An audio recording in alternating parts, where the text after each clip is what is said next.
ભગવતી સૂત્ર ઉદયન રાજાનો અધિકાર। उदयन राजा द्रव्य और भाव, निश्चय और व्यवहार, शुद्ध श्रावकपणु, व्यवहार धर्म जे यम नियम व्रत जप तप अनुष्ठान आदि व्यवहार धर्म छे। व्यवहार धर्म निश्चयना लक्ष्यथी जो थतो होय અને હંમેશને માટે વ્યક્તિનું લક્ષ્ય નિશ્ચયનું જો રહે, રુચિ અને લક્ષ્ય, રુચિ હોય પણ લક્ષ્ય ન હોય, લક્ષ્ય હોય પણ રુચિ ન હોય, આ બધું એમ જ જીવન પસાર થઈ જાય અને જે એને અનુભવવું છે એ તો બધું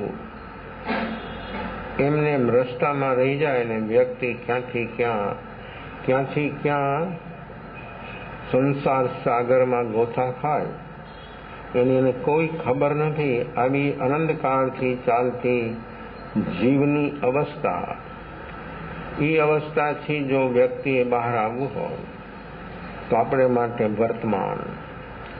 વર્તમાન જે છે સર્વોપરી સાધના છે અને વર્તમાનમાં જે જીવે છે, વર્તમાનમાં જે ટકે છે એ જરૂર મુક્તિને, વર્તમાન એ જ મુક્તિ છે। મુક્તિ બીજી કોઈ ચીજ છે નહીં।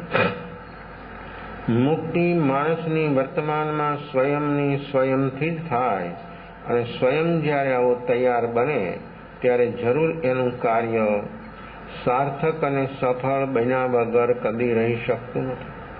તો આપણી આવી સ્વભાવરૂપ મુક્તિની વર્તમાનમાં જો વ્યક્તિએ સમયની સાધના, વર્તમાન સમયની સાધના એટલે વ્યક્તિ વર્તમાનમાં જો જીવી જાય તો સમય એ જ આત્મા બની જાય। સમય ને આત્મા અલગ નથી, સમય અને સંવત અલગ નથી, સમય અને સ્વભાવ અલગ નથી। સમય વર્તમાન જે છે એ દરેક જીવો માટે સર્વોપરી પણ લક્ષ્ય અને રુચિ શેના છે? જો સમય તો દરેક ક્ષેત્રમાં, બહારનો સમય, વ્યવહાર સમય, એ તો રાગ દ્વેષમાં પણ એ જ સમય છે અને રાગ દ્વેષથી ઉપર ઉઠે તો પણ એ જ સમય છે। તો સમય તો એ જ્યારે વ્યક્તિ રાગ દ્વેષ યુક્ત પ્રણતિ એની ચાલતી હોય ત્યારે પણ સમય ચાલી જ રહ્યો છે, પણ એ સમય કેવો બને? અને જ્યારે વ્યક્તિ રાગ દ્વેષથી ઉપર ઉઠે ત્યારે એ સમય કેવો બને? જો સમય જ છે। નિમિત્તાધીન જીવ બને ત્યારે એ સમય એને શું કામ કરે? કોઈ પણ નિમિત્તને આધીન વ્યક્તિ બની અને અંદરમાં ફીલ થવા માંડે ત્યારે એ સમય એને શું, કઈ રીતે એનું પરિણમન કરે, કઈ રીતે એને ઉપયોગી થાય? જો સમય એટલે કાળ, એના માટે કાળ બને। યાદ રાખો તો રાખજો। જો આત્માનું હિત ચાહતા હો, મારા આત્માનું જો કલ્યાણ કરવું હોય તો આ વાતને ભીતરમાં એટલી બધી ગહરાઈમાં પહોંચાડજો કે હર હાલતમાં, હર સંયોગમાં આપણને આ વસ્તુ થશે। કારણ કે સમય તો એક ક્ષણ એવી નથી કે સમય વર્તમાનમાં ન હોય, તો આપણે જ્યાં સુધી મન બુદ્ધિના તલ ઉપર જીવીએ છીએ ત્યાં સુધી સમય આપણા માટે કાળ ખતમ કરી નાખશે। જો આ શરીરનો બુઢાપો જે આવે છે, ઈચ્છાનાથી આવે છે, કાળની અસર પૂતગલ ઉપર છે। કાળની અસર પૂતગલ ઉપર છે। આ શરીર તો શરીર, બચપન, યુવાની અને બુઢાપો, આ ત્રણેય અવસ્થા જે બની એ પૂતગલની બની, શરીરની બની। પણ જીવ જો ભ્રાંતિથી શું કહે છે, ભ્રાંતિથી શું સમજે છે? શરીર એ, આમાં કોઈ બકાત ખરું? શરીર હું જ્યાં સુધી છે ત્યાં સુધી કાળ એને માટે કાળ છે। પણ જે દિવસે વ્યક્તિ શરીરના તલથી જ્યારે વ્યક્તિ ઉપર ઉઠી ગઈ ત્યારે એ સમય એને કેવો બનશે? એ સમય કેવો બને? જો સમય ઈ જ, વ્યવહાર સમય ઈ જ, પણ એ વ્યવહાર સમય નિશ્ચય સમયનું કારણ બની જાય. જેવું કારણ એવું કાર્ય બને. વર્તમાનમાં વ્યક્તિની અવસ્થા કેવા પ્રકારની ચાલી રહી છે એ રીતે એનું કાર્ય હંમેશને માટે ચાલે. તો આ સમય ઉદયયોગ સંયોગને આધીન જીવ જ્યાં સુધી રહે ત્યાં સુધી સમય એને ગ્રસિત કરી જવાનો, સમય એને ખાઈ જવાનો. સમય એને ખતમ કરી નાખશે છે ને, બહારથી શરીરને અને ભીતરથી ભાવ પ્રાણને. લક્ષણ ક્ષણ ભયંકર ભાવ મરણે કા અહોરાજ. આ બોલવાનું નથી, જીવનમાં પ્રેક્ટિસ. જો સહી જીવન બનાવવું હોય અને આ જીવનથી જો કંઈક એવી અવનવી ઉપલબ્ધિ કરવી હોય તો વ્યક્તિ વર્તમાનમાં ઉપયોગ સાથે તાલમેલ બનાવે. પણ આપણો તાલમેલ તો ઉદયયોગ સંયોગ ને મન બુદ્ધિની સાથે છે. અને મન બુદ્ધિના તલ ઉપર જ્યાં સુધી જીવવામાં આવે અને જીવે ત્યાં સુધી સમય અને બધી જ રીતે કેવું બને? જો એ સમય નિમિત્ત, પણ એ નિમિત્ત કેવું બન્યું? એ નિમિત્ત એને હંમેશને માટે ભૂત ભાવીમાં લઈ જવા વાળું નિમિત્ત બન્યું. અને આ નિમિત્તથી વ્યક્તિની અવસ્થા, અંતર અવસ્થા કેવી બની જાય? શું બને? આ સમય જ્યારે વ્યક્તિમાં જાગરણ સાક્ષી ભાવ વર્તતો હોય ત્યારે એ સમય એ વ્યક્તિને કેવો ઉપયોગી થાય? અને જાગરણ સાક્ષી ભાવ ન હોય, બે ઓસીમાં હોય, ત્યારે એ સમય એને બધી જ રીતે દુઃખરૂપ, સંતાપરૂપ, આધિ વ્યાધિ ઉપાધિ વધારવામાં નિમિત્તરૂપ, જન્મ જરા અને મરણને વધારવામાં નિમિત્તરૂપ. અને જો વ્યક્તિ કાળની અસાધનાથી બચી જાય તો એ એના ભાવ પ્રાણની દયામાં ઉપયોગી બને અને અજર અમર હું છું એવો એને અનુભવ વર્તમાનમાં થયા વગર રહી ન શકે. જો સમય સમય જ છે અને એ સમય વર્તમાનમાં જો વ્યક્તિ જીવી જાય તો સર્વોપરી છે. જે કામ કરવાનું છે કોઈ દિવસ કર્યું જ નથી ક્યારેય પણ, એક જ જન્મમાં. હા, પુણ્ય થયું છે અને પુણ્યથી વ્યક્તિ અહીંયા સુધી પહોંચી. આ મનુષ્ય જન્મ આપણને જે વર્તમાન અનુભવી રહ્યા છીએ એ બધું મળ્યું ઉદયયોગ સંયોગ, એ બધો ઉદય ભાવ આખો સંસાર છે. અને એમાંથી જ બહાર આવવું હોય તો એના માટે ક્ષયોપશમ, ઉપશમ અને ક્ષાયક ભાવ આ છે જીવનો વર્તમાન પુરુષાર્થ. પણ એ બને ક્ષયોપશમ, ઉપશમ ને ક્ષય બને ક્યારે? વર્તમાનમાં. ભૂતભાવીમાં હોય તો બનવાનું જ નથી. ઉદય તો સતત ચાલી રહ્યો છે, એમાં કોઈ અટકાવી શકે કે કંઈ કરી શકે એવું કંઈ છે જ નહીં. અનંત જ્ઞાની વિતરાગ પરમાત્મા પણ ઉદયને અટકાવી ન શકે, પણ ઉદયનો સ્વીકાર કરી શકે. જો આપણા હાથની વાત. અને સ્વીકાર થયો તો એ ઉદયનો સ્વીકાર, વર્તમાન જે ઉદય ચાલી રહ્યો છે એનો જો સહજ સ્વીકાર વ્યક્તિનો થઈ ગયો તો શું થાય? જો આપણે જેમાં સ્વાધીન છીએ, આપણે જેમાં સ્વતંત્ર છીએ, જે આપણાથી થઈ શકે જે કામ કર્યું જ નથી, ક્યારેય નથી કર્યું. અત્યારે પણ જીવે છે ભૂતભાવીમાં. તો ભૂતભાવી તો ભાવ પ્રાણની હિંસા છે, ભાવ પ્રાણની ક્ષણે ક્ષણે હિંસા જ છે. જ્યાં સુધી વર્તમાનમાં, જો વર્તમાનમાં જીવે તો એ સમય વ્યવહાર સમય અને ઉપયોગી બન્યો વ્યવહાર સંબરમાં. અને એ જ સમય એટલે આત્મા. જો વર્તમાનમાં જીવે તો જ એને આત્માનો અનુભવ થાય, આત્મા ટચ થાય. મન બુદ્ધિના તલ ઉપર જ્યાં સુધી હોય ત્યાં સુધી એને આત્માનો અનુભવ ન થાય. આ એક પણ ગુણ, એની એક પણ ગુણ નિર્મળ બને તો એની પર્યાય નિર્મળ બને. જો અત્યારે ગુણ ઉપર આવરણ છે તો એ આવરણ છે એટલે જ્ઞાન છે તો અજ્ઞાન છે, તો અજ્ઞાનનો ક્ષયોપશમ થાય. વર્તમાનમાં ભ્રાંતિ છે તો મિથ્યાત્વ છે, તો મિથ્યાત્વની આવી ભ્રાંતિથી વ્યક્તિની અંદરમાં એવી શ્રદ્ધા હોય. કેવી શ્રદ્ધા હોય? કે શરીર એવું. કેવી શ્રદ્ધા છે? કોઈ ના બોલી શકે? જો આનું નામ ભ્રાંતિ, આનું નામ અશ્રદ્ધા, આનું નામ મિથ્યાત્વ. આની અંદરના સમય કામ કરે છે. શું કામ કર્યું? કે એના ભ્રાંતિમાં વધારવામાં એ સમય અને ઉપયોગી બન્યો. હવે એ ભ્રાંતિ તૂટે તો એ સમય અને સ્વરૂપમાં આવરણ છે, આવરણને હટાવવામાં પણ એ સમય અને ઉપયોગી બને. સમય છે, સમયનો ઉપયોગ કરતા વ્યક્તિએ વર્તમાનમાં શીખવું જોઈએ. અને એ શીખવા માટે આવી બધી આ સાધના છે, ધ્યાન સાધના. એ વ્યક્તિને પોતાનો વર્તમાન સમય કેમ વ્યવસ્થિત બને એના માટે છે. પણ હવે સાધના વ્યક્તિની રુચિ અને લગન એ પ્રકારના હોય તો જરૂર એનું એ કાર્ય વર્તમાનમાં થયા વગર રહી ન શકે. સમય સમય છે બધાના માટે, સમય તો જડ છે, છતાં જે વ્યક્તિ વર્તમાનમાં જીવે એને એ સમય બધી જ રીતે પોઝિટિવમાં ઉપયોગી થાય. ભૂતભાવીમાં જીવે અને એ સમય બધો નેગેટિવમાં ઉપયોગી થાય. એને કર્મબંધમાં ઉપયોગી થાય અને કર્મ ક્ષય કરવામાં ઉપયોગી થાય. મારે શું કરવું છે? સાધનનો ઉપયોગ. સમય પણ સાધન બની શકે જો વ્યક્તિ વર્તમાનમાં જીવતી હોય તો. અને જો વર્તમાનમાં ન જીવતા હોય તો બધી જે અવસ્થાઓ છે એ બધી અને બંધનમાં સહયોગી બને. સહયોગ તો બે ક્ષેત્રમાં છે, પુણ્ય પાપમાં પણ છે અને સ્વભાવમાં પણ. બધા દ્રવ્યોનો સહયોગ છે. 6 દ્રવ્યોનો સહયોગ નેગેટિવમાં પણ છે અને પોઝિટિવમાં પણ છે. મારે કઈ રીતે વર્તમાનમાં જીવવું એ વ્યક્તિ પોતે સ્વતંત્ર. જો ઉદય ભાવનો વર્તમાનમાં એ સ્વીકાર થઈ ગયો તો એ સમય અને હું અજર અમર છું, ચૈતન્ય જ્ઞાયક સ્વરૂપ ભગવાન આત્મા છું એનો અનુભવ થઈ જાય તો એ સમય એટલે આત્મા બની ગયો. શું થઈ ગયું કામ? એ સમય એટલે સામાયિક બની ગઈ. એ સમય એટલે સંવર બની ગયો. વર્તમાનની આ સમયની આવી ઉપયોગીતા છે. હવે એ ઉપયોગિતા વ્યક્તિ સમજી અને વર્તમાનમાં જો આવું જાગરણ તેજ એનું બની શકે તો આ કાર્ય એટલું બધું સહજતાથી થઈ શકે એવું છે કે વ્યક્તિને એમાં કાંઈ બીજો પરિશ્રમ ઉઠાવવાનો નથી. પણ જાગરણ કેવું જોઈએ? કેટલું જાગરણ જોઈએ? આ પ્રમાદ જ્યાં સુધી હોય ત્યાં સુધી આ કોઈ ઘટના ઘટે એવી કોઈ સંભાવના નથી. અને પ્રમાદ તો એટલો બધો વ્યાપક અને વિશાળ છે.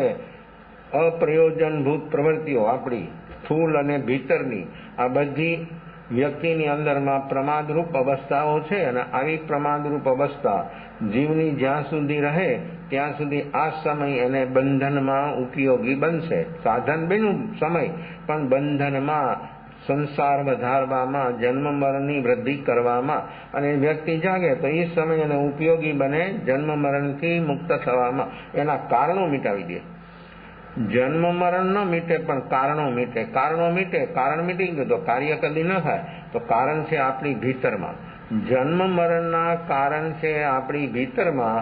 અને જો વ્યક્તિ એ ભીતરમાં જાગી શકે તો આ કામ એનું થયા વગર રહી ન શકે. તો આ કાર્ય મારું છે, મારે પોતાને આ કામ કરવાનું છે એવી જ્યારે વ્યક્તિની વર્તમાન અવસ્થા બનશે ત્યારે જરૂર આ બધા સાધનો એને પોઝિટિવમાં ઉપયોગી બનશે. અને નહીં જાગે તો એના એ જે ચાલી રહ્યું છે જે અનંતકાળથી એનું એ જ ચાલશે. જે દળ્યું છે એ જ દળ્યા કરે છે. એમાં નવી કોઈ વાત નથી. રૂટિન આદત અને માન્યતાઓમાં જ્યાં સુધી જીવો રહે ત્યાં સુધી જે કરેલું છે એ જ કરશે. રાગ દ્વેષ થશે, કષાયો થશે, બધું થશે. પણ જ્યારે વ્યક્તિ નૂતન જીવન એ છે કે વર્તમાનમાં જીવે તો નૂતન વર્ષ આવશે ને, એ તો આવે છે જાય છે. જીવનનું નૂતન વર્ષ ક્યારે બને? જીવનનું નૂતન વર્ષ ક્યારે બને? આ જીવન આપણું નૂતન વર્ષ કરવું છે, શરીરનું નહીં, તિથિનું નહીં. તો આપણે તિથિનું મનાવીએ છીએ, શરીરનું મનાવીએ છીએ. જન્મ બર્થડે મનાવે છે ને તો એનું મનાવે. પણ આપણે તો નૂતન જીવન બનાવવું છે. નૂતન જીવન તો તેનું ક્યારે બનશે કે વ્યક્તિ વર્તમાનમાં જીવશે ત્યારે. તો જો પ્રતિક્ષણ નૂતન, કોઈ દી પુરાણું ન થાય. આત્મા કોઈ દી પુરાણો જ નથી. આ કેવું દ્રવ્ય છે? પૂતગલ છે એ પુરાણું થઈ જાય. જો કોઈ પણ ચીજ હોય તો પુરાણી બની જાય. પછી આપણને એ ડિઝાઇન, એ કલર એ ન ગમે, પછી પાછું નવું આવે એટલે નવું ગમે. તો એ તો પૂતગલ છે ને. તો જો એ જૂનું નવું. પણ આત્મા જૂનોય નથી, નવોય નથી. આત્મા તો હવે જૂનો નવો કેમ નથી થતો? પૂતગલ નવું જૂનું બની જાય છે. આપણે જોઈએ છે ને આ શરીર જોવો ને, બચપન હતું, યુવાની ને બુઢાપા કેવું બની ગયું? શરીર બુઢું બની જાય પછી માણસની શારીરિક, માનસિક, વાચિક અવસ્થા કેવી બની જાય? તો જો એના પર કાળની અસર છે અને આપણે જોઈ શકીએ છીએ. તો આ આત્મા જૂનોય નથી ને નવો નથી, તો કાળની અસર એના પર કેમ નહીં? કેવું છે આ? કોઈને વિચાર્યું નથી આપણે. આ કાળની અસર સમયની અસર આત્મા ઉપર નહીં. પૂતગલ ઉપર થાય, અને એ પૂતગલ આપણે બધા જોઈ શકીએ છીએ. ગમે તે ચીજ, આ ગમે એવી ચીજ હોય ને, ગમે એવું માણસ સંભાળતો હોય તો પણ એકવાર એનું નિર્માણ થયું છે ને, એ તૂટી જવાનું, એ ફાટી જવાનું, એ ફૂટી જવાનું, એ ગમે તે થઈ જ જવાનું. ગમે તેના હાથે ગમે ત્યારે ઘટના, જેમ કોઈના હાથે નિર્માણ થયું એમ કોઈના હાથે એ તૂટી જવાનું. તો એમાં નિમિત્ત કાળ, વ્યક્તિ તો વર્તમાનમાં છે જ, પણ એ નિમિત્ત બને છે અનેકવિધ વ્યક્તિઓ. તો આવી બધી અવસ્થાઓમાં આત્માને અસર કાળની એટલા માટે ન થાય કે આત્મા અરૂપી છે. આત્મા અરૂપી છે, એના પર અસર ન થાય. રૂપી ઉપર અસર થાય. કાળની અસર બધી રૂપી ઉપર થાય, એટલે કે પૂતગલ ઉપર. તો 6 દ્રવ્યમાં રૂપી માત્ર એક પૂતગલ જ છે, અને બાકીના 5 અરૂપી. પણ એ જે બીજા અરૂપી જે છે, બીજા 4 આત્મા સિવાયના ધર્માસ્તિકાય, અધર્માસ્તિકાય, આકાશ અને કાળ, એ અરૂપી છે પણ અજીવ છે. ધર્માસ્તિકાય, અધર્માસ્તિકાય, આકાશ અને કાળ એ અરૂપી છે પણ અજીવ છે. ત્યારે આત્મા અરૂપી છે પણ જીવ છે. જીવ છે એટલે જીવની ઉપર આ કાળની અસર કોઈ દિવસ થાય નહીં, કોઈ દિવસ ન થાય. એટલે આત્મા તો એવો ને એવો નિત્યન જ છે, હંમેશા માટે નૂતન છે. એ કોઈ દિવસ પુરાણો થતો જ નથી. માણસો એમ બોલે કે અમારો ધર્મ બહુ પુરાણો છે, તો જરી પુરાણો થઈ ગયો તો જે જૂનું થાય એનું શું થાય? બહુ જૂનો છે, બહુ જૂનો છે. માણસો એમ કે વેદમાં પણ અમારા ધર્મનો ઉલ્લેખ છે, અને વેદ બધાથી પુરાણા છે. જે 4 વેદ કહેવાય છે, અને 5મો આયુર્વેદ છે. તો એ 4 વેદની અંદરમાં, ઋગ્વેદની અંદરમાં અનેક ધર્મોની એનો ઉલ્લેખ જોવા મળે છે. અને જે આ વેદ છે, 4 વેદ, એ 5000 10,000 સાલ, કદાચ એનાથી પણ વધારે હોઈ શકે, એટલા સમયથી વેદ છે. તો લોકો એમ કે અમારો હિન્દુ ધર્મ છે ને આટલો બધો પુરાણો, તો જરી પુરાણો થઈ જાય એનું શું કરવું? ધર્મ કોઈ દી જૂનો નથી, ધર્મ કોઈ દી નવો નથી. ધર્મ હંમેશા માટે, ધર્મ કોનો? જે કરે એનો ધર્મ. કોનો? કોણ કરે ધર્મ? કોનો? આ જગ્યાનો ધર્મ, આ પુસ્તકનો ધર્મ, આ સ્ટેન્ડનો ધર્મ, આ માઇક આપણને ઉપયોગી છે સાંભળવા, તો એનો ધર્મ. હા, એનો ધર્મ છે, પણ એનો ધર્મ અલગ છે. પૂતગલનો ગુણ ધર્મ છે, આપણો આત્માનો ધર્મ, પણ કરે એનો ધર્મ. ધર્મ કોઈનો નથી, પણ બધાનો સ્વભાવ છે ને. પૂતગલનો સ્વભાવ છે ને આત્માનો સ્વભાવ છે, આ બે સાથે છે. પણ ધર્મ કોણ કરે? કરે એનો ધર્મ, પણ કોણ કરે? જો આ બધી આવી અટપટી અનેક વસ્તુ આપણા અંદરમાં ચાલે છે. હું એમ માનું, મને બધી ખબર છે. 0.0 છે માણસ. આત્મા વિશે જો પૂછો ને તો 0.0 આવે નંબર. તો આ આત્મા વિશેની જ્યાં સુધી આપણને એટલી બધી ગહેરાઈથી ખબર ન હોય તો પણ ચાલે. પણ જો જાગરણ પ્રગટે તો એને ખબર હોય કે ન હોય, તો પણ વ્યક્તિને એનો અનુભવ થયા વગર રહી ન શકે. પણ વ્યક્તિએ જ્યાં સુધી એનો અનુભવ નથી ત્યાં સુધી વસ્તુ સ્થિતિ શું, એનો એને અભ્યાસ તો કરવો જોઈએ. અને જો વ્યક્તિ અભ્યાસ કરે તો એની ખબર થાય. તો ધર્મ તો જે કરે એનો ધર્મ, તો જીવ જ એક કરી શકે છે. જો 5 છે એ અજીવ છે, તો એના ગુણધર્મ છે, પણ એ કરી શકતા નથી. એ શું કરી શકે? આ પૂતગલ છે, આ પૂતગલ શું કરી શકે? એ પૂતગલ રૂપ રહેવાનું, બદલાયા કરશે, પણ પૂતગલ રહેશે ને. પૂતગલના ગુણધર્મ જે છે એ ગમે એવું બદલાય તો પણ એનામાં એ ગુણ હંમેશા માટે રહેવાના. પૂતગલ છે, આ લાકડું છે, તો સડી ગયું, જો અસર થઈ ને, લાકડા પર અસર થાય, કારણ કે પૂતગલ છે. આ સમયની અસર, તો એ સડી જાય. સડી જાય પછી શું થઈ જાય? કોઈ જલાવી દે, અગર કોઈ ફેંકી દે, તો ધીરે ધીરે ધીરે ધીરે એ પૂતગલ બધા માટી મળી જાય, માટી થઈ જાય. તો માટી જાય એટલે શું થાય? પૃથ્વીકાય. જો આ 5 સ્થાવર, એમાં પેલું પૃથ્વીકાય. આ પૃથ્વીકાયની અંદરમાંથી જ બધા પૂતગલો એ એમાં ભળી ગયા. પૂતગલ પછી જે એમાં જીવો બીજા ઉત્પન્ન થાય પૃથ્વીકાયની અંદરમાં, એ જીવોને પણ શરીર જોઈએ છે. જે જીવ જ્યાં ઉત્પન્ન થાય એને શરીર તો જોઈએ. તો એ પૂતગલો, એ જીવો શરીર રૂપે એને પકડી લે, અને શરીર રૂપે એનું સર્જન થઈ જાય. વળી પાછું આ શરીર શું છે? પૂતગલ. આમાંથી ચેતન રવાના થઈ જાય પછી શરીરને શું કરે? જલાવી દે. રાખ થઈ ગઈ ને, રાખ ઉડી જાય.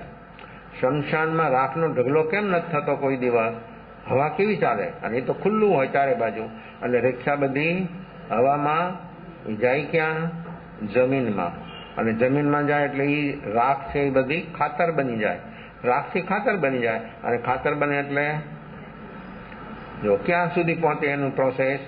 પછી બીજા જીવો ગ્રહણ કરે. જો એમાં બીજ વાવે ને જમીનમાં, તો બીજ વાવે એટલે જે જમીનમાં બીજ વાવવામાં આવે ત્યાં ખાતર હોય, ખાતર ન હોય તો નાખવામાં આવે ભેગું કરીને. જો ખાતર એ પૂતગલ, અને બીજ અંદરમાં બોઈ દે, વાવી દે, પછી અંદરમાં બીજ અંકુરિત થાય, એટલે એને એ ખાતરની શક્તિ મળે. જો તો એ પછી શક્તિ શું થાય? એ બીજ ઉગ્યું, ફૂટ્યું, અને પછી એનો પૌધો થાય, અને પછી વધે, અને વધે પછી છેલ્લે શું થાય? ફસલ. એ ફસલ શેની થઈ? જો આ પૂતગલનું રૂપાંતર કેવું ને કેટલું ને ક્યાં સુધી થાય છે એની માણસને ખબર નથી. આ શરીરના પૂતગલો માટી બની ગયા, એ પછી જે બીજ બોઈ દેવામાં આવ્યું એ બીજે એને ગ્રહણ કર્યા, એના પાછળ બીજ થયા, થાય ને ફસલ. તો એ પાછું આપણે ખાઈએ છીએ. જો આ શરીરના પૂતગલો કેટલાના પૂતગલો છે, અને કેટલા પૂતગલો આ શરીરને હંમેશને માટે સહયોગી બને છે. આ બધા પૂતગલો જે ચાલી રહ્યા છે, આવું બધું રૂપાંતર થયા કરે છે, ચાલ્યા કરે છે. પશુઓથી ઘાસ ખાય, એ ઘાસે ઉગે છે ને જમીનમાં જ, એ ઘાસ ખાય, પછી એનું વેસ્ટેજ નીકળે, એ બધું શું બને? ખાતર. એ પછી ક્યાં જાય? જમીનમાં. પછી એમાં બીજ વાવવામાં આવે, પાછું એ ચાલે છે. આ રોલિંગ પ્લાન કેટલા સમયથી ચાલે છે? અનંત કાળથી આ બધું ચાલી રહ્યું છે. હવે એમાંથી બહાર ક્યારે આવવું છે? આ ચાલે છે ને ચાલવાનું. અમે મુંબઈ હતા, માટુંગામાં ચતુર્માસ. એ કચ્છી ભાઈ, એમને મોટો પ્રોવિઝન સ્ટોર છે ત્યાં. પછી એમણે વિદેશમાં, પશ્ચિમના દેશોમાં ભેંસો ક્યાંય નથી, ગાયો જ છે બધે. ઇન્ડિયા સિવાય ભેંસો બીજે નથી, બધે ગાયો છે. અને ગાયો તો એવી છે કે એક સમય 15, 20, 25 લીટર સુધી દૂધ આપે. અને બધી ગાયોને દોવાય પણ મશીનથી. તો અહીંયા એમણે ઇન્ડિયામાં ભેંસોનું ઘી ભેગું કર્યું, કારણ કે એને સ્ટોર હતો, એ પોતે વેચતા પણ હતા. એટલે એને એમ થયું કે અને અમેરિકામાં પણ એનો સ્ટોર હતો. તો એને એમ થયું કે આ ઘીને હું અમેરિકા મોકલું, આ ભેંસોનું ઘી. તો એને આમ ચોકસાઈપૂર્વક બધું ઉપર ધ્યાન રાખીને બધું તૈયાર કરાયું, ઘી થયું તૈયાર. અને સેમ્પલ માટે 5-7 ડબ્બા એને મોકલ્યા. તો અમેરિકામાં તો કોઈ પણ ચીજ અંદરમાં ટેસ્ટ થયા વગર તો પ્રવેશ થાય નહીં. કોઈ પણ ચીજ હોય, ખાદ્ય પેય પદાર્થો, કોઈ પણ ચીજ અંદરમાં સ્પોટ ઉપર ઉતરે કે એરોડ્રામ, કોઈ પણ ચીજ ઉતરે એટલે એનું ટેસ્ટિંગ થાય. એમાં એ બરોબર જો હોય તો જ આગળ લઈ જવાય, નહીં તો એ તમે ફેંકી દેવાનું દરિયામાં. ગમે એવું હોય, તમે ગમે એટલા પૈસા, પણ આ ખાવા યોગ્ય નથી, ખલાસ. એને મોકલ્યા, અને પછી ત્યાં એનું ટેસ્ટિંગ થયું લેબોરેટરીમાં એના ઘીનું. તેમાં ડીડીટી આવી. ક્યાંથી આવે ડીડીટી? ઘીની અંદરમાં ડીડીટી આવી. ડીડીટી સમજો છો ને? આ જીવોને, ક્ષુદ્ર જીવોને મારવા માટેની દવા. આ ડીડીટી આવી. ક્યાંથી આવી છે? એમાં ક્યાંની કોઈ નાખી દીધી છે? આ ડીડીટી જે છાંટે, અને મચ્છર, માકડ ને આ બધી જે ક્ષુદ્ર જીવો છે એનો સંહાર કરવા માટે આ ડીડીટીનો લોકો ઉપયોગ કરે છે. તો આ ઘાસ ઉપર જ્યારે, અત્યારે તો આખી કેવી ખેતીની પદ્ધતિઓ બદલી ગઈ છે. બીજ વાવ્યા પહેલા પણ ખાતર નાખે, ફર્ટિલાઇઝર. થોડુંક ઉગીને આમ ઊભું થયું, 1 ફૂટ ન વીધું હોય ત્યાં પછી એને ખાતર નાખે, પછી દવાઓ છાંટે. આ બધી જે દવાઓ જે છે એ શું છે? પોઈઝન છે. અને ઘણીવાર છાંટનારા માણસો એની પાછળ ટાંકી બાંધી હોય, ફુવારો હોય, આમ હલાવતો ને એક હાથથી આમ ફેરવતો હોય. તો એ દવાઓ જે બધા આજે કોઈ એવી ચીજ નથી, શાકભાજી કયો કે અનાજ કયો કે ફળ ફ્રૂટ કયો, બધાની ઉપર એને આ દવાઓ. અમે નાસિક ગયા હતા. નાસિકથી પછી પીપળગામ તાલુકો છે. પીપળગામ તાલુકો એટલે અંગુર 5-10 કરોડ કે કદાચ એનાથી પણ વધારે, એટલી બધી ત્યાં અંગુર ઉત્પન્ન થાય છે. એક તાલુકો પીપલગાંવ તાલુકો એટલો અંગુરથી સમૃદ્ધ બન્યો છે. તેના માંડવા હોય, જંગલ નાખ્યા લોખંડના, એના પર તાર, અને એના પર વેલો ચડે, અને પછી એને એક બબે કિલ્લાના લુમખા એ બધા આપણે જોઈએ ને નીચે, તો એ બધા માંડવો હોય ને એની નીચે બધા લટકતા હોય, પણ જોઈએ ને પાસે જઈને એટલે સફેદ લાગે. હકીકતમાં તો ગ્રીન કલર, પણ એની પર સફેદ એટલા માટે થઈ ગયું કે એના પર દવાઓ છાંટે. હવે જો દવા ન છાંટે તો શું થાય? જીવાત ખાઈ જાય. પણ માણસ જયારે ખાય ત્યારે એનું કેમ ખાય? કઈ રીતે ખાય? ખાય છે ને માણસો, કઈ રીતે ખાય? ઘણી વાર તો લેવા જાય ને તો રેકડી હોય કે આમ તો સ્ટોર હોય, અહીંયા જઈને ઉભા એક બે તોડીને મોઢામાં નાખી દે. આદત છે માણસોની. પછી એ શું હોય એની અંદરમાં? આ પોઈઝન બધું એને મોઢામાં ગયું. દ્રાક્ષ તો મીઠી જ છે, એટલે એને મીઠાશની અંદરમાં બીજી જે નેગેટિવ ચીજો છે ને એને મહેસૂસ ન થાય. પણ મહેસૂસ ન થાય તો એમાં નથી, તો એને એ ક્યાં ગઈ? પેટમાં જાય. પછી શું થાય? શું બને? જો આ એન કેન પ્રકારે આ જે ખેતીની આખી પદ્ધતિઓ બદલી ગઈ. કોઈ પણ ચીજ આવે, પછી અનાજ ઘરમાં આવ્યું તો અનાજને ઘરમાં રાખવા માટે પણ દવાઓ, અને જો ન હોય તો અનાજ બધું સડી જાય, આવું કામ થાય.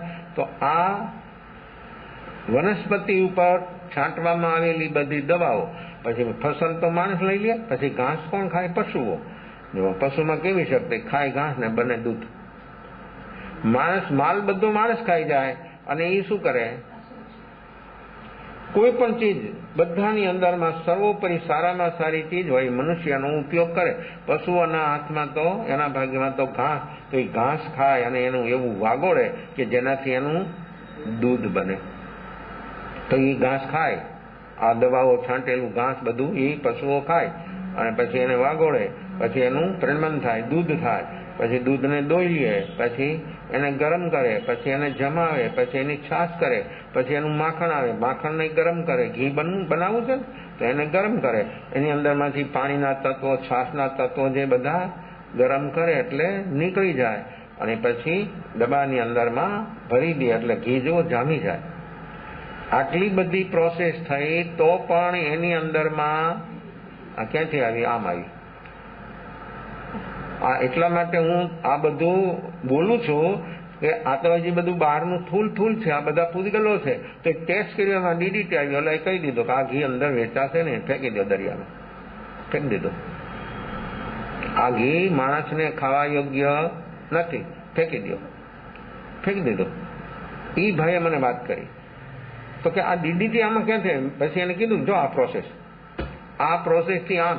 હવે પશુને કોઈ ડીડીટી થોડા ખવડાવે હેતુપૂર્વક કે આ ડીડીટી છે? એને તો ખાણ ખવડાવે, પૌષ્ટિક ચીજો, સારા પ્રાણીઓ હોય દૂધ આપતા હોય એને તો સારું ખવડાવે. પણ એ બધીની અંદરમાં ડીડીટી ક્યાંથી આવી ગઈ? આ જન્સ આ બધી રીતે પૂતગલો કઈ રીતે? તો હવે આ તો બધી બહારની ચીજ થઈ. હવે આપણી અંદરમાં આ શરીર પૂતગલ, મન પૂતગલ, વાણી પૂતગલ, અને પ્રકૃતિ કશાય પણ પૂતગલ. એ શું કામ કરે છે? અને કઈ ટેસ્ટિંગ કરાયું ઇન્દુબેન ક્યાંય લેબોરેટરીમાં? તો ક્યારે ટેસ્ટ કરાવશો? આ ક્યાં કઈ વૃત્તિ ને પ્રકૃતિ આપણી અંદરમાં કામ કરે છે એની આપણને કોઈ ખબર ખરી? તો આપણે તો માણસ છીએ ને, તો આપણને આ ખબર કઈ નથી. તો આપણે માણસ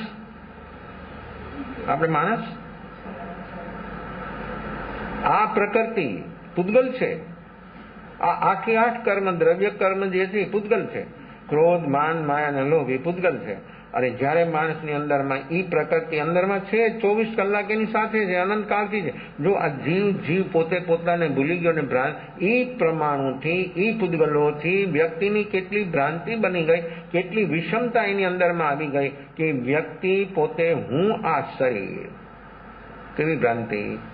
આ બધા કષાયોના આ બધા પૂતગલો કેટલું કામ કરે છે, એન કેન પ્રકારે 24 કલાક સાથે રહીએ, પછી એની અસર કેટલી થાય? આ તો બહારના પૂતગલો, એ તો હજી એને નાખે અંદરમાં છાંટે ત્યારે આવે. ન છાંટે તો ન આવે. પણ આ પ્રકૃતિ તો જીવ માત્રની અંદરમાં 8 કર્મરૂપ પ્રકૃતિ તો બધામાં છે. કર્મ પ્રકૃતિનો થોકડો શીખી જાય અને આમ રટન કરે, પણ એનાથી કાંઈ વ્યક્તિ કર્મથી મુક્ત ન થઈ શકે. કર્મ નવું ન કોને થાય કે જ્યારે વ્યક્તિ વર્તમાનમાં આ જાગરણ, જો આ પ્રોસેસ જે મૂલી પ્રોસેસ છે, આ કષાયોની, પૂતગલોની, બધાની પ્રોસેસ છે, અને કેટલું વિસ્તાર પામે છે. અત્યારે જે આ બોલવામાં આવે છે શબ્દ પૂતગલ છે. પૂતગલ વાતાવરણમાં ફેલાય છે અને ક્યાં સુધી પહોંચે તો કે અલોક સુધી. અલોકમાં કાંઈ છે નહીં, અને અલોક ને લોકની બોર્ડર છે, ત્યાં સુધી પૂતગલ પહોંચે, એ વિખરાય, એ પ્રસરે.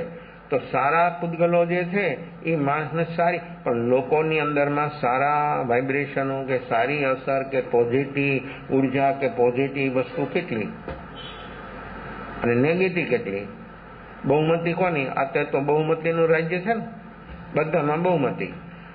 ગમે ત્યાં હોય, પંચાયત હોય તો ભલે, ઘર હોય તો ભલે, ને સંસ્થા હોય તો ભલે, બધામાં ઘરમાં કોઈ પ્રસંગ હોય ને 5, 7, 10 મેમ્બર હોય, 10 મેમ્બરમાં 7 મેમ્બર એક બાજુ થઈ ગયા તો ચાલુ ન ચાલે.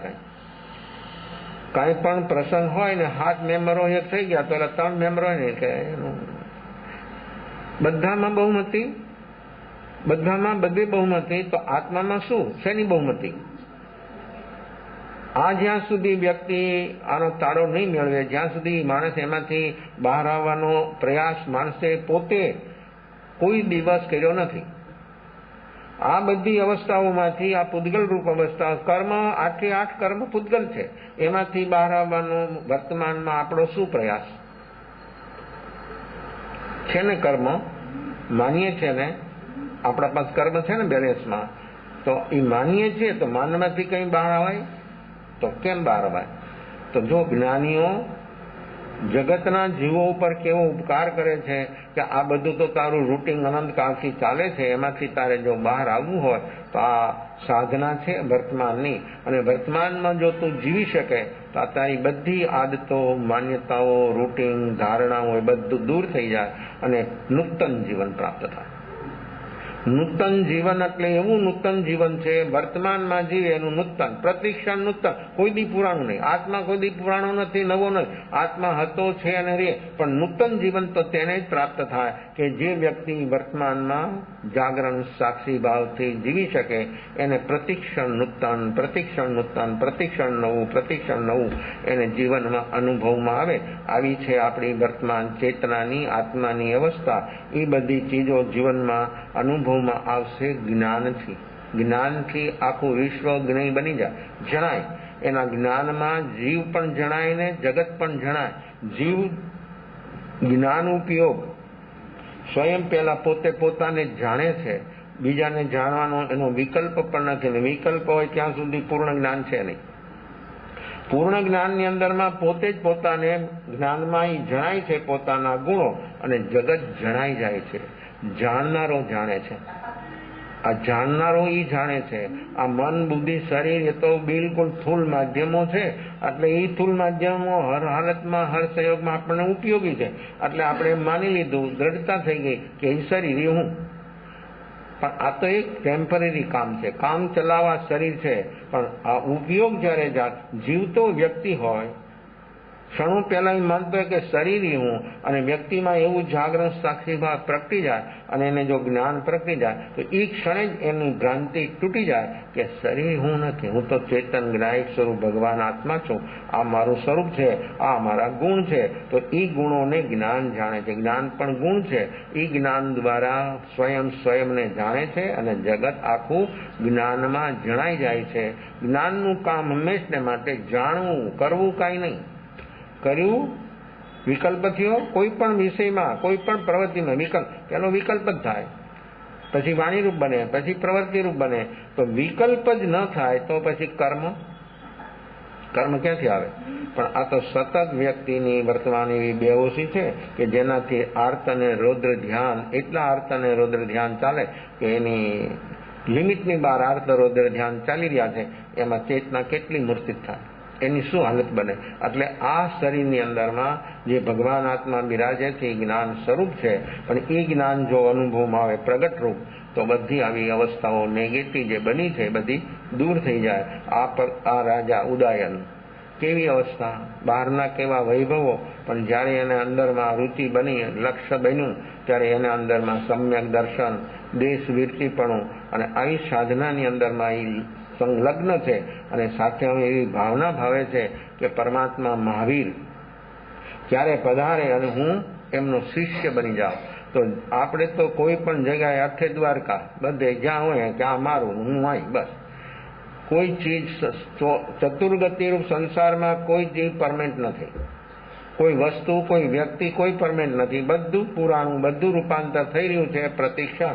પણ બેહોશીથી જીવને હંમેશને માટે આવી ભ્રાંતિ વર્તી રહી છે. એ ભ્રાંતિથી બહાર આવે એને એમ નક્કી થયા કે હું શરીર પણ નથી, તો શરીરથી અલગ એ મારું કેમ હોઈ શકે? હું તો ચેતન જ છું અને ચેતન જ રહેવાનો છું. આવી જેને અનુભૂતિ થઈ ગઈ અને બધા જ લગાવો છૂટી જાય ત્યારે આવું આ જ્ઞાન અપ્રતિબંધ, આ જ્ઞાન છે અપ્રતિબંધ. આત્મા અપ્રતિબંધ છે. આત્માને કોઈ બાંધી શકતું નથી, આત્માને કોઈ કાંઈ કરી શકતો નથી. આમ કોઈ આંગળી ન અડાડે, કારણ કે અડાડે છે તો રૂપી છે, ઓલો તો અરૂપી છે. તો રૂપીથી અરૂપી કોઈની ન જણાય. આ જ્ઞાન છે આત્માનું, એ અરૂપી છે. આ ગુણ છે પણ અરૂપી છે. જ્ઞાન દેખાય કોઈને? સુખ દેખાય કોઈને? શક્તિ કોઈને દેખાય? હા, શારીરિક શક્તિ દેખાય કોઈને, પણ આત્માની જે શક્તિ છે, અનંત શક્તિ કોને દેખાય? એ તો અનુભવમાં આવે. તો આ બધી જે આત્માની ચીજો છે એ અનુભવ કરવા રૂપ છે. એ બહારમાં પૂતગલ રૂપ છે ને. આત્મા દ્રવ્ય અરૂપી, એના ગુણ અરૂપી અને એની પર્યાયો પણ અરૂપી. દ્રવ્ય, ગુણ અને પર્યાય, જેવું દ્રવ્ય એવો ગુણ એવી પર્યાય. દ્રવ્ય મલિન, ગુણ મલિન, પર્યાય મલિન. દ્રવ્ય શુદ્ધ, ગુણ શુદ્ધ, પર્યાય શુદ્ધ. તો સિદ્ધ અવસ્થા પણ સ્વભાવ વ્યંજન પર્યાય છે. સિદ્ધ અવસ્થા એ પર્યાય છે, એ આત્માની શુદ્ધ પર્યાય છે. અને આ ચાર ગતિમાં જે જીવો છે એ બધી અશુદ્ધ પર્યાય છે, વિભાવ પર્યાય છે.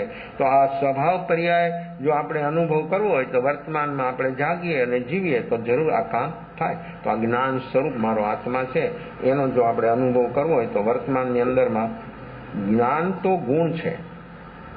ગુણથી દોષની ઉત્પત્તિ સંભવે જ નહીં. જ્ઞાન ગુણ છે તો ગુણથી દોષ ન થાય. દોષ શેનાથી થાય?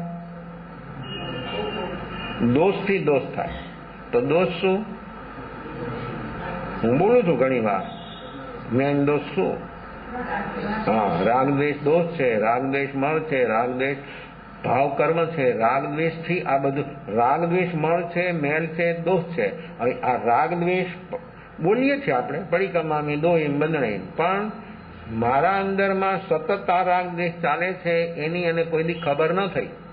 અને આ ખબર ન થાય ત્યાં સુધી વ્યક્તિ એ રાગ દ્વેષથી કોઈ દી બહાર નિમિત્ત હોય કે ન હોય, રાત હોય કે દિવસ હોય, પ્રવૃત્તિ હોય કે નિવૃત્તિ હોય, સૂક્ષ્મ નિગોદ હોય કે સર્વાસી વિમાનના દેવ, આ બે લોકનો એન છે. તો એ બધા જીવોની અંદરમાં રાગ દ્વેષ, હા, માત્રામાં ફેર જરૂર હોય, પણ રાગ દ્વેષ તો જ્યાં સુધી વિતરાગ ન બને ત્યાં સુધી દરેક જીવની અંદરમાં નુન્યાધિકપણે રાગ દ્વેષ ચાલે જ છે. તો એ રાગ દ્વેષ ચાલે છે તો રાગ દ્વેષી દોષ છે, તો દોષથી દોષ બને, ગુણથી ગુણ બને. પૈસાથી પૈસા વધે, પાપથી પાપ વધે, પુણ્યથી પુણ્ય વધે, ધર્મથી, તો ધર્મ શું? વર્તમાનમાં જાગરણ સાક્ષી ભાવ જો આવો પ્રગટે તો એનાથી ધર્મનો ગુણાકાર થાય તો આત્મા પરમાત્મા બની જાય. અને એ પરમાત્મા બની જાય પછી સમસ્ત દુઃખોના કારણો ખતમ થઈ ગયા. તો આ દુઃખોના સમસ્ત કારણો ખતમ કરવા માટે આપણી પાસે આ જ્ઞાન ગુણાવશો. તો જ્ઞાન તો ગુણ છે, ગુણથી કોઈ દિવસ દોષ ઉત્પન્ન ન થાય. ગુણથી ગુણ જ વધે, દોષથી દોષ વધે. બેહોશ હોય એટલે રાગ દ્વેષનો ગુણાકાર જ થવાનો. કોઈ પણ નિમિત્ત આવ્યું ને પ્રેસિંગ કર્યું, ગુણાકાર. હટાવવાનો પ્રયાસ કર્યો, ફોર્સથી આવવાનું. અને વ્યક્તિ મૂલ્યાંકન કર્યું તો શું થશે? રાગ દ્વેષની વૃદ્ધિ સિવાય કાંઈ જ નહીં. અને એ જેટલી રાગ દ્વેષની વૃદ્ધિ આ સાધનોથી કરશે, બીજી વાર આ સાધન નહીં મળે. કેમ? આ મનુષ્ય દેહ સાધન છે, 10 પ્રાણ સાધન. એ જો એનો દુરુપયોગ અત્યારે જો કર્યો તો એ સાધન પછી એને નહીં મળવાના. કેમ? 10 પ્રાણ છે આપણી પાસે, દ્રવ્ય પ્રાણ 10, એ સાધનો છે. એ સાધનોનો સહી ઉપયોગ જો આપણે કરતા ન શીખ્યા તો બીજી વાર આવા સાધનો જુઓ. તો આ સાધનો એટલા બધા પુણ્યથી મળ્યા છે અને દુરુપયોગ કર્યો એટલે શું થયું? જો તો પાપથી તો આ મળે જ નહીં. આ સાધનો આપણને મળ્યા છે પુણ્યથી, પણ સાધન મળ્યા પછી કરે છે એનાથી તો પૈસા મળ્યા, સંપત્તિ મળી પુણ્યથી, પણ ઉપયોગ વર્તમાનમાં શું કરે છે? જો એનો દુરુપયોગ થયો તો શું થાય? પાપ થયો તો, અને પાપની જ વૃદ્ધિ થઈ તો આ શરીર પણ સંપત્તિ છે. માણસને તો બહારના રૂપિયા હોવાનું હીરા માણેક જ સંપત્તિ દેખાય છે ને. આ શરીર મોટામાં મોટી સંપત્તિ છે. આ શરીર સંપત્તિની સામે બહારની કોઈ સંપત્તિ ન આવે, કમ્પેર ન કરી શકાય એવી સમૃદ્ધ સંપત્તિ આપણને શરીર મળ્યું છે.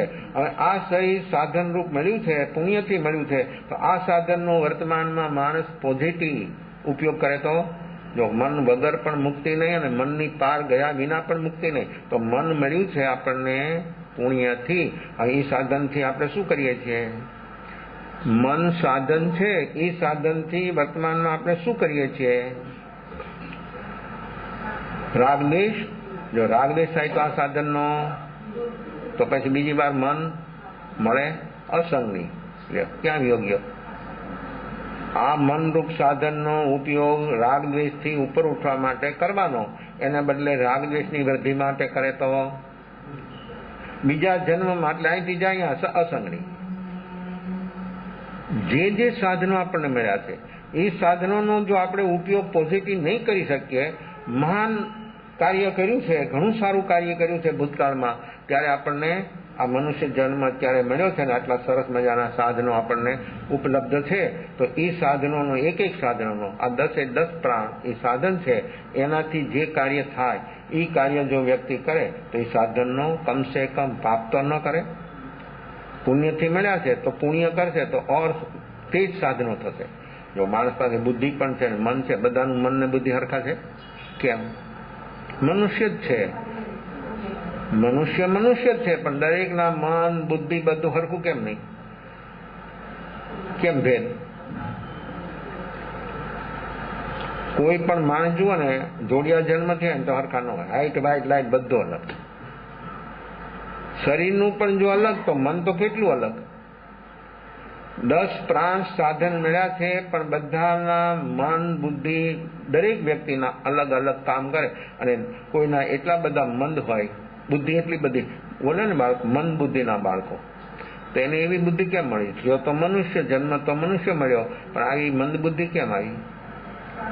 કેમ એને મન બુદ્ધિ કેમ? એનો બીજો જ ભાઈ હોય, એવી તેજ બુદ્ધિ હોય, એવો તીક્ષણ હોય, અને બધામાં પહેલો નંબર લેતો, અને આને તો 25 વર્ષ ન થાય તો પહેલી કક્ષામાં જ હોય, કાંઈ યાદ જ ન રહે. કેમ? જોવા આપણે આમ જોઈ શકીએ છીએ પ્રત્યક્ષ, છતાં માણસ કોઈ દી એના માટે શોધતો નથી. કારણ શું? કારણ છે એ કારણ જો માણસ એનું મિટાવી શકે તો જરૂર એનું પછી એને ટોનિક વસ્તુ ખવડાવે ને બધા એને ટ્યુશન રાખે ને, પણ એનામાં જ ગ્રાસિસ પાવર, પછી શું કરે? પછી એને શું થાય? હા સાંભળે ખરો પણ પકડાય નહીં, અંદરમાં એનું પરિણમન ન થાય. આપ લોકો પણ અત્યારે સાંભળો છો, કોન્સન્ટ્રેશનથી સાંભળો તો એનું પરિણમન થશે. અને કોન્સન્ટ્રેશન જો મન બહાર વયું ગયું તો કાન ઉપર અવાજ આવશે પણ સમજાશે નહીં, ને સમજાશે નહીં તો એનું પરિણમન નહીં થાય. અને પરિણમન ન થાય તો આ સાંભળ્યું જો સાધન મળ્યું કાન, શાના માટે? સાંભળવા માટે. તો આ સત્સંગ આપણો ચાલે છે ને આપણે સાંભળીએ, આમ એવું સાંભળીએ કોન્સન્ટ્રેશનથી, તો આપણા અંદરમાં એ જ વખતે એનું પરિણમન એવું થઈ જાય, સમ્યક પરિણમન થઈ જાય. અને જો માણસની રુચિ રસ ન હોય ને એ સાંભળે આદતથી, રૂટીનથી. કાલે જે ભાઈ સાથે એવી વાત થઈ કે આટલા બધા લોકો સાંભળે કેમ ફેરફાર નહીં? મેં કીધું રૂટીન આદતથી સાંભળે, ફેરફાર ક્યાં થાય? ફેરફાર થાય ક્યાંથી? રોજ જતા હોય સત્સંગમાં, રોજ બધું અનુષ્ઠાન કરતા હોય, પણ પ્રકૃતિમાં પોઈન્ટ જેટલો ફેરફાર ન હોય. કેમ?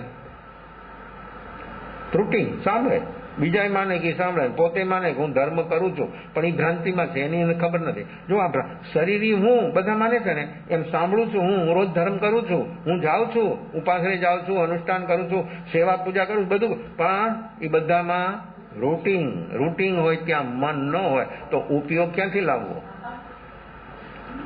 જ્યાં મન જ ન હોય, જે પ્રવૃત્તિમાં, ત્યાં ઉપયોગ ક્યાંથી હોય? અને ઉપયોગ ન હોય તો બધું 0.0, જે કરે બધું 0 પોઈન્ટ. જે કંઈ કરે છે ઉપયોગ એની અંદરમાં ન હોય, મન જ ન હોય એની અંદરમાં. માણસ માળાલી હાથમાં બેસે, 1 ને 2 મણિયા ન જાય તો મન ક્યાં ભાગી જાય? આખા વિશ્વની પ્રદક્ષિણા કરી આવે અને કેટલો બધો કારણ કે ફ્રી થઈ ગયો ને, એટલે માણસ તો એનું મંત્ર જે બોલે છે તો એનો રૂટીન છે અને એ બરોબર બોલાતો હોય, એ બરોબર જ ચાલતો હોય, મણિયા બરાબર ચાલતા હોય, બધું જ બરાબર, પણ મન એમાં ન હોય તો શું થાય? તો શું? જો જે માણસ સ્મરણ કરે છે એમાં એનું મન ન હોય તો એનું પરિણામ શું? એનું ફળ શું? તો ઉપયોગ ન હોય તો? મન પણ નથી તો ઉપયોગ ક્યાંથી હોય? અને ઉપયોગ અને મન ન હોય તો એ જે કાંઈ કરે છે એનું પરિણામ zero. અને ઉપયોગ મન હોય તો ઉપયોગ અંદરમાં એવો સજાગ બની જાય અને એવો સજાગ ઉપયોગ બની જાય. તો હું કહું છું ને ઘણી વાર કે સાંભળતા સાંભળતા એની અંદરમાં ઘટના ઘટી જાય. કેમ ઘટે? સાંભળે જ છે અને એના ઘટના ઘટી જાય, એ ચોટ લાગી જાય શબ્દોની જેમ. જીવને નેગેટિવ શબ્દોની ચોટ લાગે અને શું થાય છે? કેટલો બદલાટ, કેટલી સ્પીડથી બદલાટ છે ને નેગેટિવમાં બદલાટ, એટલો જ બદલાટ. રુચિ અને લગન આગ જેવી હોય તો વ્યક્તિને પોઝિટિવમાં એટલો જ બદલાટ થઈ જાય. ગમે એવો વ્યક્તિ હોય, ક્ષણોની અંદરમાં એની અંદરમાં ઘટના ઘટી જાય, એવી છલાંગ લાગે કે લોકો જોતા રહી જાય અને ઓલો પામી જાય. આમાં કોઈ એમ ન કહી શકે આ ન પામી શકે. કોઈ પણ વ્યક્તિ હોય, ગમે તેવી અવસ્થામાં હોય, પણ જોઈને ચોટ લાગે ત્યારે બદલાટ થાય. એ વગર અને આપણે જોઈએ છીએ બહારના ક્ષેત્રમાં કોઈ પણ નિમિત્ત આવ્યું, ચોટ લાગી શબ્દોની, પછી બદલે છે ને, કેટલી ઝડપથી બદલે છે એને નથી ખબર પડતી. એના અંદરમાં જે આવેશ આવે છે, પ્રકૃતિ ઉપર ઉઠે છે, એને નથી ખબર પડતી. એટલી સ્પીડથી કામ થાય, મન બુદ્ધિ બધા ક્યાં નદારત થઈ જાય. અને આવી ઘટના તો એ જો વ્યક્તિને પોઝિટિવ રુચિ એવી હોય અને જો એના અંદરમાં લગન, રુચિ અને લક્ષ્ય હોય તો પોઝિટિવ સાંભળે અને વ્યક્તિને ચોટ લાગે ને ત્યાં ઘટના ઘટી જાય. ઘટના ન ઘટે એવું બને જ નહીં, પણ એની રુચિ, એનું લક્ષ્ય કેવા પ્રકારનું છે એ રીતે એનું બધું કામ થાય. નેગેટિવમાં થાય તો પોઝિટિવમાં જરૂર થાય. ન થાય એવું કદી બની શકે નહીં, પણ એ થાય એને કે રુચિ, રસ અને વર્તમાનમાં જાગરણ, સાક્ષી ભાવ હોય તો પોઝિટિવ ઘટના ઘટે, અને જો બેહોશ હોય તો નેગેટિવ ઘટના ઘટે. તો આ જીવને વર્તમાનમાં આવો સ્વભાવરૂપ ધર્મ જે પ્રાપ્ત કરવો છે એ એટલો બધો જ્ઞાનીઓએ દુર્લભ બતાવ્યો છે. કારણ કે આ બધામાંથી આમ માણસો કે ને આ ચારણી ચાલતા ચાલતા બધું કચરો ને બધું અંદર ત્યાંથી નીકળી જાય, પછી કેવું અનાજ એકદમ ચોખ્ખું બની જાય. એમાં બધું જે આપણે આદતો, માન્યતાઓ છે એ બધી સમજની ચારણી દ્વારા એ બધું ચાલવાનું છે. અને માણસ જો એ બધું કચરો, આ બધી નેગેટિવ કર્મ બધા નેગેટિવ, અને એ કર્મ બધા જો માણસ ઉપયોગની ચારણી લગાવે તો એ બધા કચરો ને કાંકરી ને અંદરમાં જે બધું છે એ બધું ખરી જાય અને અંદરમાં રહે, ચોખ્ખો માલ રહે. તો આ ચોખ્ખો માલ છે એ આત્મા છે, એક નગદ. તો એને જો આપણે અનુભવો હોય તો આ જ્ઞાન એ ગુણ છે. ગુણથી દોષ કદી ન હોય. ગુણ આત્માના જે છે એમાં દોષ ન હોય. પણ આ રાગદ્વેષ એટલા માટે આવે છે, રાગદ્વેષ એ આત્માનો આપણો સ્વભાવ નથી, છતાં એક ક્ષણ છૂટતું નથી. લે આ આશ્ચર્ય નથી લાગતું? રાગદ્વેષ મારો સ્વભાવ નથી, મારો સ્વભાવ તો જ્ઞાન જ છે. તો પછી આ રાગ દ્વેષ એક ક્ષણ માટે પણ એમાંથી હટતા કેમ નથી, દૂર કેમ નથી થતા? જો આ પ્રત્યક્ષ જો દરેક વ્યક્તિ જીવ ગમે હાલતમાં, એકંદરી હોય, સૂક્ષ્મ નિગોદ હોય કે પચંદરી હોય, મનુષ્ય હોય, દેવ, નારક, સિરિયન, ગમે તે હોય, ગમે તે અવસ્થામાં હોય, તો આ રાગ દ્વેષ સતત કેમ ચાલે છે? એનો સ્વભાવ નથી તો નહીં ચાલવાનું કારણ સતત વ્યક્તિની વર્તમાન બેહોશી, અને હોશ જેટલો પ્રગટે એટલે અંશે એના રાગ દ્વેષ ઓછા થઈ જાય. પ્રકાશ પ્રગટતાની સાથે જ અંધકાર દૂર થવા મળી જાય. પ્રકાશ કેવો છે? મીણબત્તીનો છે, તેલ કોળિયાનો છે, ટોર્ચનો છે, ચાર્જિંગ લાઇટનો છે, આ ટ્યુબલાઇટનો છે કે સૂર્યનો છે? જો પ્રકાશ છે, પણ દરેક પ્રકાશની અંદરમાં બધી વસ્તુ પ્રકાશિત થાય, પણ એ બધું ઝાંખું દેખાય. અને ફૂલ પ્રકાશ સૂર્યનો હોય તો જે વસ્તુ જેવી છે તેમ આપણી દ્રષ્ટિથી દેખાય. હવે આ જો આપણા બધા સાધનો છે ને પરાધીન, આંખ છે જોઈ શકે છે, પણ પ્રકાશ ન હોય તો જો આ બધા સાધનો આપણી પાસે રહેલા 10 પ્રાણ છે પરાધીન. સાધન બધા પરાધીન, એને બીજાની જરૂર પડે. જ્યાં સુધી બીજું ન હોય ત્યાં સુધી એ કામ આપે નહીં, અને કામ આપે તો કેવું થોડું થોડું ધીરે ધીરે કામ થાય. તો આ તો સ્પીડ છે.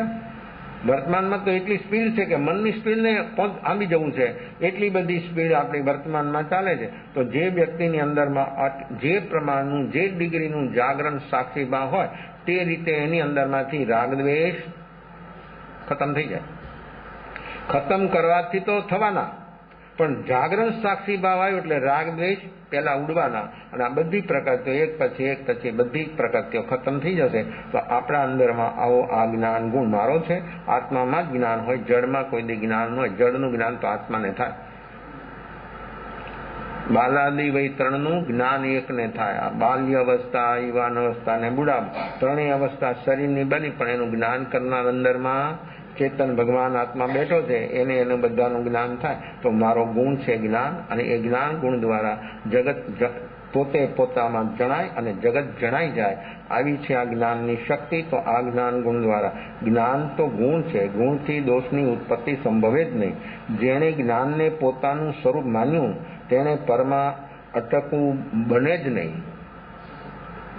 જ્ઞાન પોતાનું સ્વરૂપ છે, જ્ઞાન સ્વરૂપ હું છું, તો એ વ્યક્તિ કદી પણ વર્તમાનમાં ક્યાંય પણ અટકે નહીં. જેની પાસે આવું સમ્યક જ્ઞાન હોય એ તો જોઈ લે, જાણી લે કે આ વસ્તુ છે. અટકવું એટલે શું? રસ્તા પર ચાલ્યા જતા હોય અને વ્યક્તિ અટકી જાય, શરીરથી નહીં, મનથી. કેમ? વ્યક્તિ મૂકી હોય રસ્તા પર, ક્રોસ કરવો હોય રોડ, ટ્રાફિક બહુ હોય અને એને ક્રોસ કરવો હોય, એમાં નવા મોડલની કાર નીકળી તો શું થાય? મર્સિડીઝ કાર 2, 5, 10 કરોડ રૂપિયાની, તો શું થાય? કારણ કે તમને ખબર છે ને કે આ કાર આવી છે, આ કંપનીની છે, તમને ખબર છે એની. અને એવી કાર નીકળે તો શું થાય? તમારું શરીર અહીંયા ઊભું રહે, મન અંદર બે ને એની મુસાફરી શરૂ થઈ જાય. મન તમારું શરીર ત્યાં ઊભું રહે અને ક્રોસ કરવામાં સમય લાગે, કારણ કે મન વીયું ગયું અંદરમાં બેસે, મુસાફરી શરૂ થઈ ગઈ. જો તો વ્યક્તિ તો ત્યાં ઊભી જ છે ને, શરીર તો બધાને દેખાય કે ઊભું, પણ મન તો ઉપયોગનું શું સમજવું? ઉપયોગનું શું થયું? મન તો મુસાફરીમાં બેસી ગયું આગલી સીટમાં. પછી પાછળ થોડું બે. હંમેશા માટે મન આગલી સીટમાં જ બેસવાનો આગ્રહ રાખવાનો, ગમે ક્યાં હોય. મનનું કામ જ આ છે, બધામાં આગલી સીટ જોઈએ છે, પણ આગલી સીટ, પહેલી સીટ ક્યારે મળે? જે જ્ઞાનીની દ્રષ્ટિમાં આવી જાય ને, છેલ્લો બેઠો હોય ને તો પેલો આવી જાય, અને જે પેલો બેઠો હોય ને પણ જ્ઞાનીની દ્રષ્ટિમાં ન હોય ને તો એ લાસ્ટ નંબર એનો ગયો જાય. આ તો જ્ઞાનીની અવસ્થા છે. તો શરીર વ્યક્તિનું ઊભું હોય પણ મન એનું મુસાફરી શરૂ થઈ ગઈ, તો ઉપયોગ ક્યાં હોય? ઉપયોગનું શું હોય? જો આ અજ્ઞાન રૂપ ઉપયોગની અંદરમાં કોઈ દિવસ વ્યક્તિની વાસ્તવિકતાનો અનુભવ થાય એવી કોઈ એની સંભાવના નથી. તો જ્યારે જીવને જ્ઞાન થાય એટલે જ્ઞાન મેં જાણી લીધું આ કાર છે, બસ, એનાથી વિશેષ કાંઈ નહીં. મૂલ્ય એનું એને બને છે કે એ વ્યક્તિને એની વિશેષતા લાગે છે.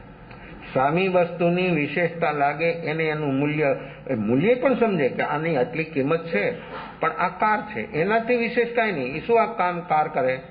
આ બારદાનનું ટ્રાન્સફર કરે, ટ્રકે ટ્રાન્સફર કરે, કારે ટ્રાન્સફર કરે, ટ્રેનની ગુસ્ટેન હોય ને એ લઈ જાય માલ સામાન. આ બધા માલ સામાનને વહન કરવાના સાધનો છે. આ શરીર પણ શું? આ ગુડિયા બેલ છે, એ પણ એક વહન કરે છે માલ સામાન. અહીંથી આ ઘરમાં શું કરે? વાણી શેકલી હોય તો વ્યક્તિ શું કરે? અહીંથી આય. પણ ધ્યાનમાં બેઠે સમય માણસની પાસે હોય તો શું કરે? ફેરવા આમથી આમ. પણ માણસ હખણો બે જ નહીં, કારણ કે એને વહન જ કરવાનું છે. જિંદગી ભર એનું બીજું કામ નથી. જો એક બાજુ બેસી જાય અને કામ તો થઈ ગયું છે, બધું વ્યવસ્થિત છે, છતાં એના મનની અંદરમાં આ કોઈ દિવસ સેટ ન થાય. તો આવી બધી અવસ્થાઓ, જ્ઞાન કોઈ દી રોકાય નહીં, જ્ઞાન કોઈ દી રોકે નહીં. જ્ઞાનનું કામ છે જાણવાનું, વસ્તુ છે બસ એટલું જોઈ લીધું. અહીંયા રોકાઈ ગયો એટલા માટે કે અહીંયા લગાવ થયો, ફીલ થયું એટલે રોકાઈ ગયો.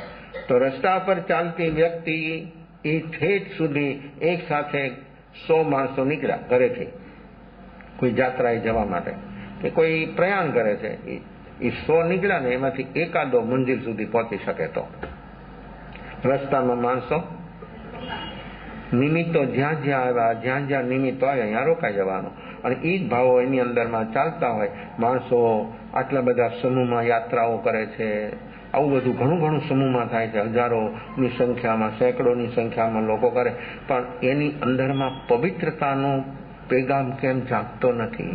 એનામાં પવિત્રતા કેમ પ્રાપ્ત થતી નથી? એવા પવિત્ર સ્થાનો પર જઈને પણ માણસની અંદરમાં કોઈ બદલાટ કેમ થતો નથી? એ કોઈ દિવસ માણસ એ લઈ જનાર કે જનાર એ કોઈ દિવસ સ્વયં ગયા હોય, પોતાનું ફેમિલી ગયું હોય, તો પણ વ્યક્તિ કોઈ દિવસ એ સોચતો કેમ નથી કે અહીંયા હું જઈને આવ્યો આવી પવિત્ર ભૂમિ ઉપર, તો મારી અંદરમાં મારા રાગ દ્વેષ કેટલા ઓછા થયા? ત્યાં જઈને કામ શું કરવાનું? શા માટે જાય છે? શા માટે જાય છે?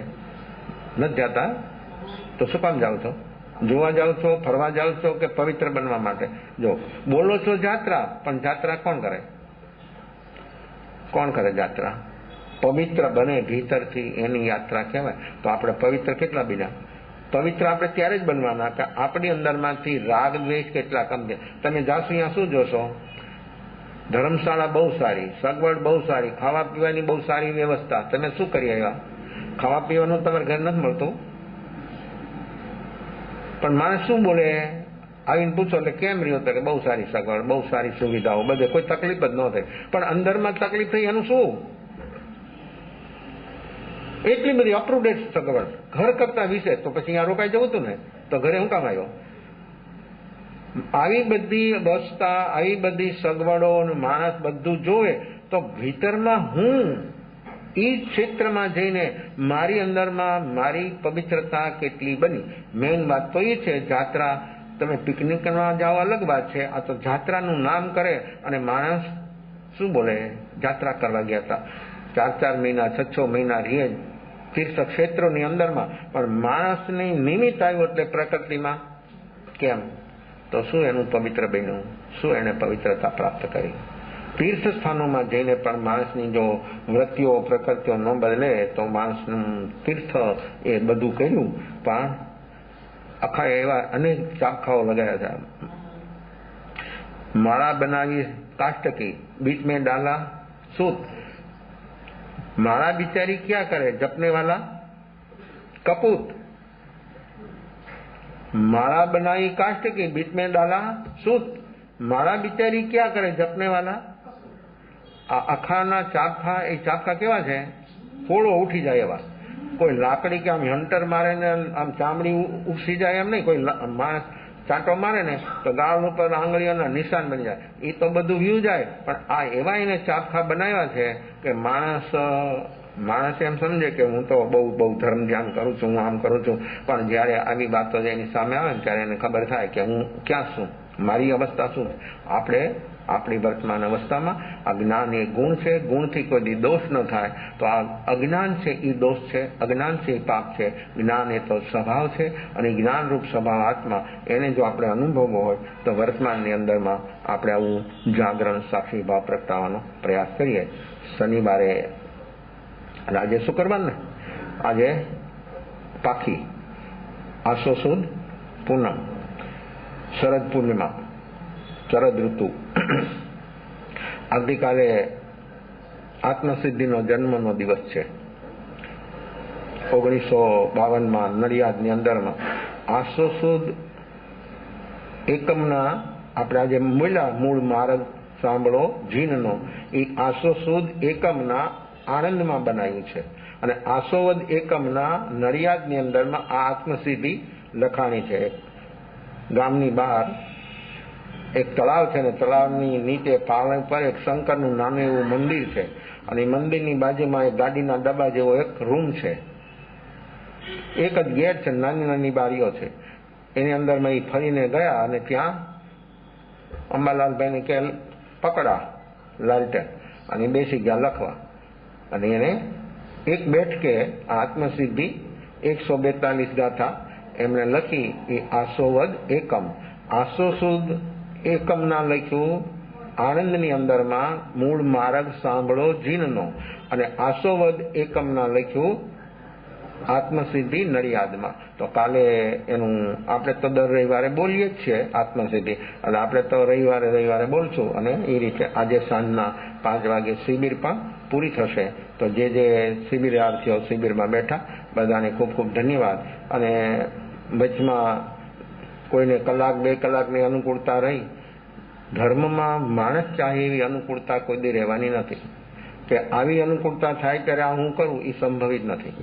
એ બધી પ્રતિકૂળતા અનુકૂળતાને માણસ જો ગૌણ બનાવી શકે અને વૃત્તિઓને પ્રકૃતિઓથી ઉપર ઉઠવાનું જો માણસનું લક્ષ્ય હોય તો જ આ સાધના શક્ય સંભવિત બની શકે.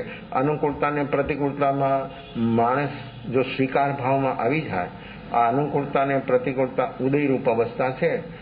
પુણ્યરૂપ પણ ઉદય હોય ને પાપરૂપ પણ ઉદય હોય, પણ એનો સ્વીકાર, જે સ્વીકારની સાધના છે એ આ ધ્યાન સાધના એવી અદભુત છે કે આપણી સામે ગમે એવો અનુકૂળ પ્રતિકૂળ ઉદય તો આવે જ છે બધાને. તો એ ઉદયમાં વ્યક્તિનો સંભાવ ક્યારે રહે? એ સંભાવ જો વ્યક્તિની અંદરમાં ટકી જાય તો એ ઉદયરૂપ અવસ્થાથી માણસ બહાર આવી જાય, નવું થાય નહીં ને પુરાણું જે છે એ બધાથી મુક્ત થઈ શકે. આવી આ સાધના છે જાગરણ સાક્ષી ભાવ માટે. આવું ધ્યાન અને જે લોકોએ કર્યું અને કરી રહ્યા છે બધાને ખૂબ ખૂબ ધન્યવાદ. આજે સાંજે 5 વાગે આ શિબિર પૂરી થશે. એટલે આપણે રવિવારે તો આત્મસિદ્ધિ બોલીએ છીએ, જો બોલવાના છીએ.